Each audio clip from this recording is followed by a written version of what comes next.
Hello guys, कैसे हो आप लोग? आई हो आप लोग सब बढ़िया होंगे। चलो स्टार्ट करते हैं। विटामिन B3 है ना, बी कॉम्प्लेक्स विटामिन में हम एक और विटामिन पढ़ने जा रहे हैं, विटामिन B3, जिसका नाम हम नियासिन है ना। और इस विटामिन को, इसके कोएंजाइम को आपने बहुत जगह देखा होगा।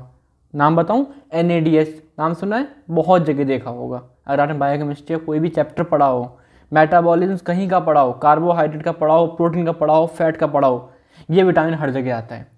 ये एज अ कोएंजाइम हर जगह काम करता है। ठीक है, तो इसका नाम तो छुप ही सकता ही नहीं है कहीं पे भी। ठीक है, अब मैं क्या बोल रहा हूँ, चलो समझते हैं। तो विटामिन B3 को मैं नियासिन बोलता हूँ, है ना, या फिर क्या बोल सकते हैं इसको, निकोटिक एसिड बोलते हैं। अभी देखेंगे क्या एक्चुअली है क्या ये ना pyridine डेरिवेटिव है। pyridine क्या होता है, अगर मैं सिंपल इतना बताऊँ आपको, ये इतना स्ट्रक्चर क्या है, pyridine है। ठीक है, और उसके 3 नंबर पे क्या लगा दिया मैंने, कार्बोक्सिलिक एसिड लगा दिया, तो क्या बन गया, नियासिन बन गया। तो नियासिन कुछ भी नहीं है गाइज, नियासिन आपका क्या बोल सकते हैं, pyridine डेरिवेटिव है ना, pyridine डेरिवेटिव है। जिससे मैं और क्या बोल सकता हूँ, मैं इसको निकोटिक एसिड भी बोल सकता हूँ, है ना।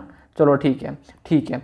बट एक्चुअली क्या होता है, अगर मैं इसको यूज़ में लाऊं, तो इसको मैं कन्वर्ट करता हूँ एमाइड फॉर्म में। कैसे कन्वर्ट करूँगा एमाइड फॉर्म में, एज इट इज़ सेम बनाओ। एक सेकेंड, माइक लगाएगा मेरा, हाँ लगाए। हाँ, तो मैंने क्या बोला, एज इट इज़ सेम बनाया मैंने, N, ये 1 2 3, यहाँ पे C, यहाँ पे डबल बॉन्ड O, यहाँ पे एक NH2 ग्रुप लगा दिया। तो ये एसिड था पहले, अब क्या बन गया, ये अमाइड बन गया।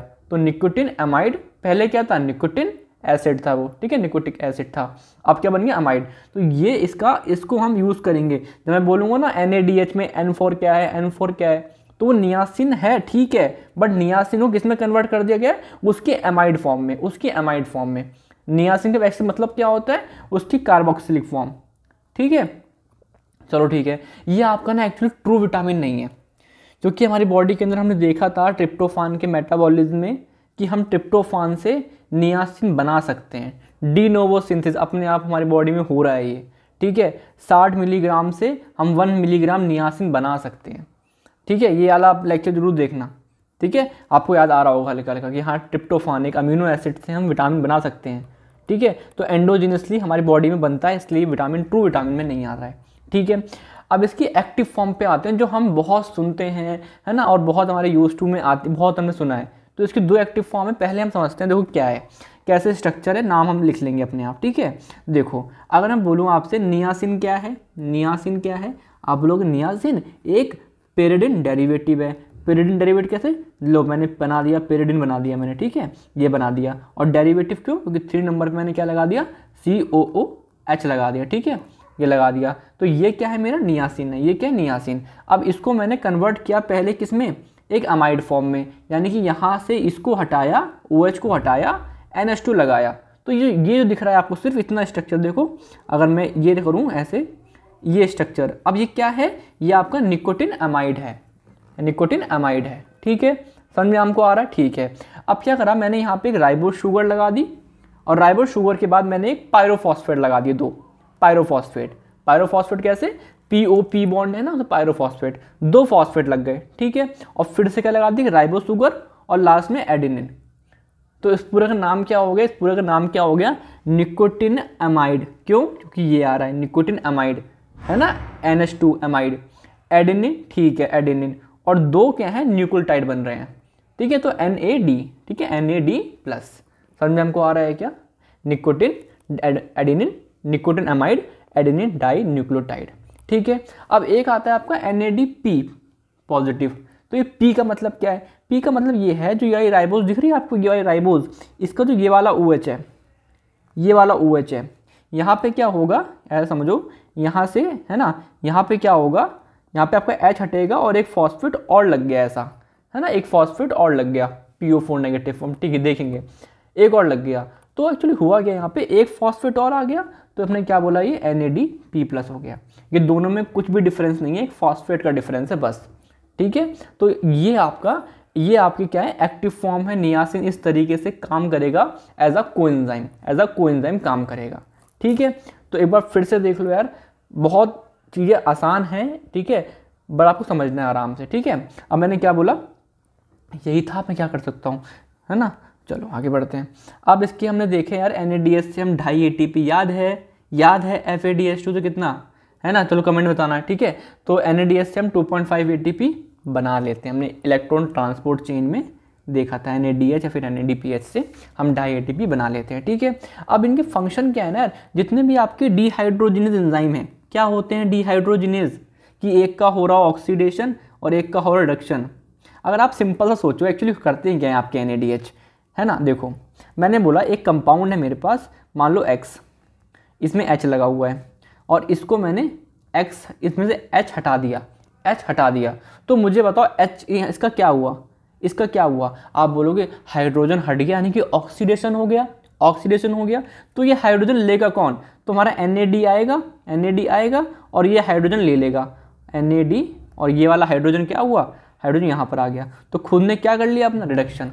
तो कोई ना कोई ऑक्सीडेशन रिडक्शन जहाँ जहाँ रिएक्शन हो रही हो, डिहाइड्रोजिनेज जहाँ जहाँ एंजाइम में आ रहा हो, आपने बहुत जगह नाम सुना है ये, जहाँ जहाँ हाइड्रोजन हटते हैं डिहाइड्रोजिनेज, तो वहाँ पे आपका NAD+ आता है। अगर ये नहीं आ रहा तो यहाँ पे FAD या फिर NADPH+ आ रहे होंगे, है ना। FAD भी सेम काम करता है। तो यही 3 लोग आसपास घूमते हैं, मोस्टली तो यही आता है ये NAD+। कहीं कहीं पे FAD भी देखने को मिलता है हमको, और NADPH भी थोड़ा थोड़ा दिखता है कहीं कहीं पे, ठीक है। तो आप लोगों ने लैक्टेट डिहाइड्रोजिनेज पढ़ा है, पायरुवेट डिहाइड्रोजिनेज पढ़ा है, क्रैब साइकिल में आइसोलेटेड पढ़ा है, अल्फा कीटागुलो डिहाइड्रोजिनेज, हर जगह आपका NAD+ आ रहा होगा। तो आपको ऐसा याद नहीं करना है, आपको पता होना चाहिए NAD। अगर विटामिन B3 से पूछेंगे तो ऐसा कोई क्वेश्चन बनता नहीं। पहली बात तो हमने एक विटामिन पढ़ना है, मैं पढ़ा रहा हूँ वो मैं बता रहा हूँ, ठीक है। अदरवाइज हमें पता है कि मेजरली काम क्या करता है, या आपको ऑक्सीडेशन रिडक्शन में काम करता है, होता क्या है हमें स्ट्रक्चर पता है। अभी मैं देख लूँगा कि इसकी कमी होगी तो दिक्कत क्या होगी, इसकी डेली रिक्वायरमेंट क्या होगी ये पढ़ लूँगा, इसके सोर्सेज क्या होंगे ये पढ़ लूँगा। ये हमें इस तरीके से पता होना चाहिए। हमसे एक ऐसा नहीं है कि मैंने यहाँ पे 10 नाम लिख दिए तो आपको 10 लाइन से याद होने चाहिए। आप सोचो, है ना, 10 ऐसे नहीं है, एक आध तो ऊपर नीचे भूल सकते हैं, है ना, बट आपको मोटा मोटा कॉन्सेप्ट पता होना चाहिए। डिहाइड्रोजिनेज ऑक्सीडेशन रिडक्शन में काम आते हैं, ठीक है। ऐसे आपके NADPH, ऐसे आपके NADP+। तो बायोकेमिस्ट्री में जहाँ जहाँ पे आप देखोगे तो मैंने एक जगह पे लिख के दे दिया आपको ये। तो कुछ चैप्टर आपने जो पढ़ रखे होंगे तो आप रिलेट कर सकते हो, चैप्टर आपने नहीं पढ़ रखे होंगे अभी तो आप रिलेट करना थोड़ा मुश्किल पड़ेगा अभी, ठीक है। चलिए आगे बढ़ते हैं। तो रिक्वायरमेंट देख सकते हो, और उससे पहले मैंने एक बात लिखी है यहाँ पे, क्या, participate in almost all metabolism. कोई भी मेटाबॉलिज्म पढ़ो आप, प्रोटीन, कार्बोहाइड्रेट, फैट, कहीं ना कहीं यार आपका NADH NAD+ आ ही रहा है, नो डाउट कहीं ना कहीं तो आ रहा है वो, ठीक है। चलो ठीक है, सांस क्यों फूल रही है आज इतनी, ठीक है, हाँ आराम से बोलता हूँ। हाँ तो मैंने क्या बोला आपसे, RDA कितना, डे रिक्वायरमेंट कितनी है, 20 मिलीग्राम ऑफ नियासिन इक्विवेलेंट, है ना, पर डे, ठीक है। और इसका सोर्स क्या है, मीट, है ना, फिश, सीरियल्स वगैरह खाओ सही हो जाओगे, ठीक है। विटामिन B3 अब बॉडी में तो बन ही रहा है, ट्रिप्टोफान खा लो, है ना, ट्रिप्टोफान से तो बनता है, ठीक है। अब चलो अगर इसकी कमी हो जाती है, देखेंगे क्यों हो रही है। अगर कमी हो जाती है तो मेन सिम्टम क्या है, मेन सिम्टम है प्लेग्रा लाइक, ये सिम्टम आते हैं। 3D बोलते हैं, कुछ लोग 4D बोलते हैं, समझाऊंगा दोनों, बट मैं 3D बोल रहा हूँ। पहले क्या होगा, डायरिया में ब्लड वगैरह आना, इस तरीके से डायरिया स्टार्ट होगा। फिर क्या होगा, डर्मेटाइटिस, यानी कि स्किन में दिक्कत आएगी, जो जो हिस्सा स्किन में सनलाइट से एक्सपोज रहता है ना, जो भी हिस्सा धूप पड़ती है यहाँ पे, ठीक है। फिर डेमेंशिया, यानी कि ब्रेन में दिक्कत आएगी, loss of thinking, remembering and reasoning में दिक्कत आएगी, है ना, न्यूरल मैनिफेस्टेशन, ठीक है। और अल्टीमेटली अगर ट्रीट नहीं करेंगे तो 4th D हो जाता है, उसे बोलते हैं डेथ। तो मैंने आपको स्टार्टिंग के 3 D पढ़ा है, एक D होगा कब, जब अनट्रीटेड, इफ अनट्रीटेड, है ना, डेथ हो जाएगी। तो ये लाइन से हो गया, ठीक है। अब कॉज क्या होता है भाई, आप खा ही नहीं रहे हो, है ना, न्यूट्रिशनल रिक्वायरमेंट नहीं मिल रही आपको, 20 मिलीग्राम चाहिए बट आप नहीं खा रहे हो, बहुत लंबे समय तक नहीं खा रहे हो, ठीक है।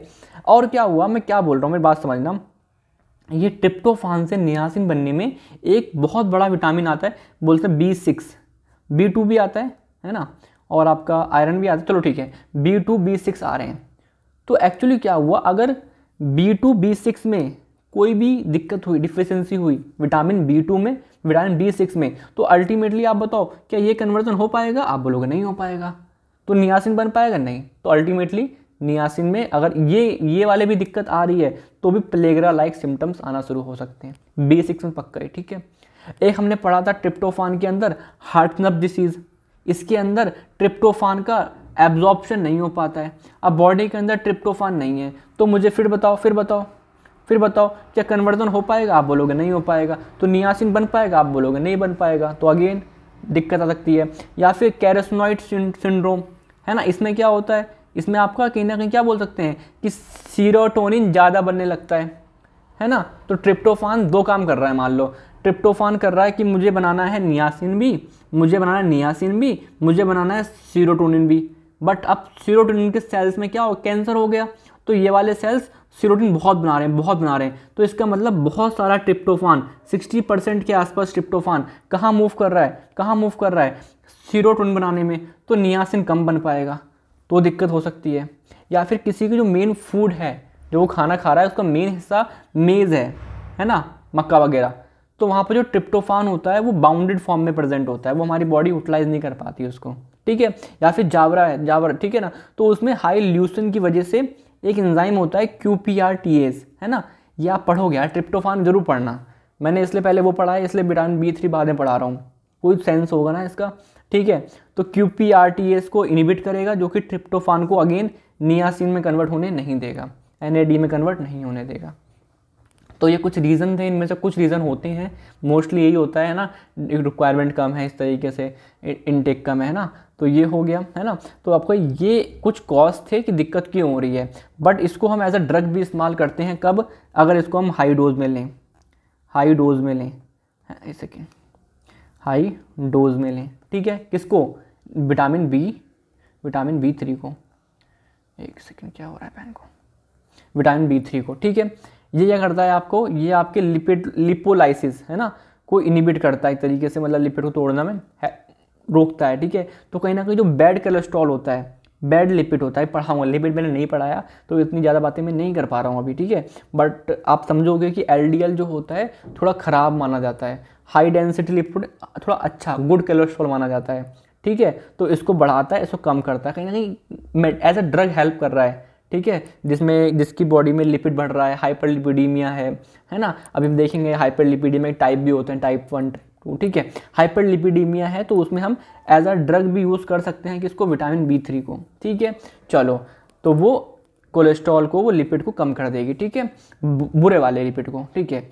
तो ये था आपका vitamin B3, again just sake of knowledge, जिसे पढ़ना समझना, है ना। और एक मोटा इसमें आइडिया रखना, इसके सोर्सेज याद रखना, इसकी रिक्वायरमेंट याद रखना।